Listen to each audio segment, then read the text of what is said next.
Bonjour bien-aimés de Dieu.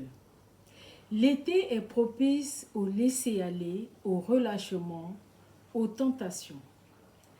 Mais même si être tenté et péché ne sont pas identiques, nous avons besoin d'y accorder réflexion de façon à pouvoir y résister pour en sortir vainqueur et continuer ainsi à être agréable au Seigneur.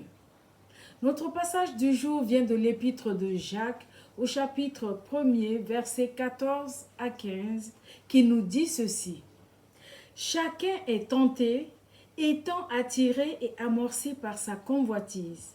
Ensuite, la convoitise, ayant conçu, enfante le péché. Et le péché, une fois commis, produit la mort. Le mot tentation recouvre tout ce qui nous attire hors de la volonté de Dieu. On peut la définir comme une incitation ou invitation à pécher avec l'idée que la transgression qui va en résulter donnera lieu à un gain ou à une satisfaction supérieure. La tentation peut être extérieure, par exemple lorsqu'on nous provoque par des paroles méchantes ou blessantes. Elle peut être aussi intérieure. Elle est alors liée à la convoitise. La tentation intérieure naît presque toujours sous forme de pensée ou d'image.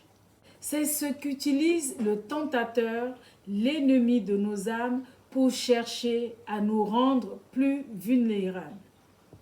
Mais nous ne sommes pas contraints d'accepter toute mauvaise pensée qui nous traverse l'esprit, car en l'accueillant, nous prenons le risque de nous laisser séduire, de devenir captifs et finir par la mettre en œuvre, donnant ainsi naissance au péché, comme nous dit notre passage du jour.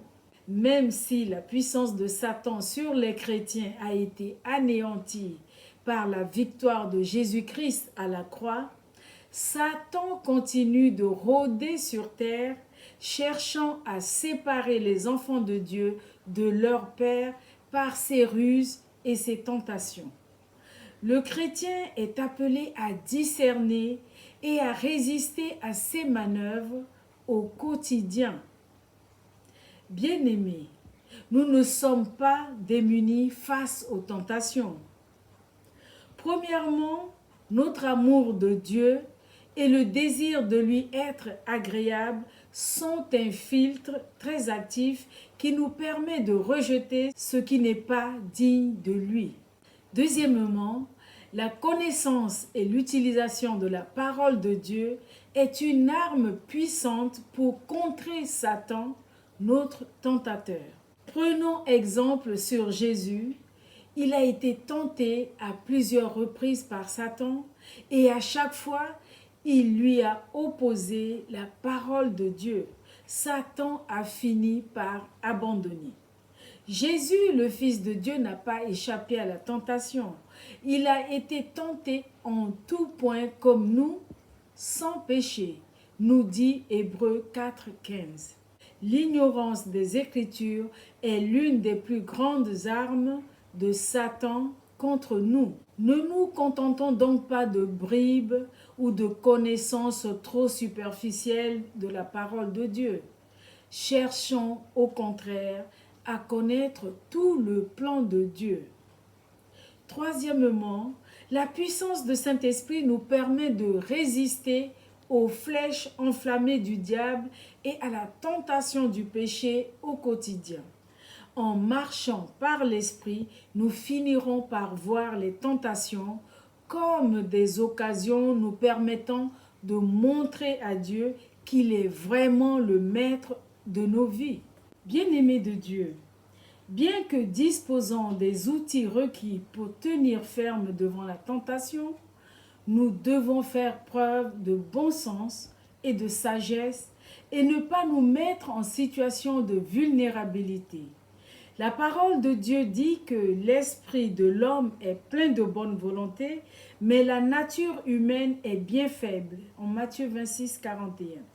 face à une situation de péché ou qui peut conduire au péché, Paul nous exhorte à la fuite, car le tentateur est passé maître dans l'art de la justification et les arguments qu'il emploie pour justifier le péché sont illimités. Toutefois, si nous avons cédé à la tentation, ne restons pas sur notre échec. Revenons au Seigneur dans une attitude de repentance. Il nous aidera et nous donnera la victoire sur le mal. Amen. Prions ensemble. Père éternel, nous te rendons grâce pour ton esprit qui demeure en nous et qui nous permet de discerner les situations qui peuvent nous entraîner aux tentations et nous rendre vulnérables. Nous avons compris que demeurer dans ta parole, c'est garder son cœur pur du relâchement. Merci Seigneur pour ta parole qui nous éclaire. Au nom de Jésus. Excellente journée. Rejetons toute mauvaise pensée qui veut nous conduire au mal. Soyez tous bénis.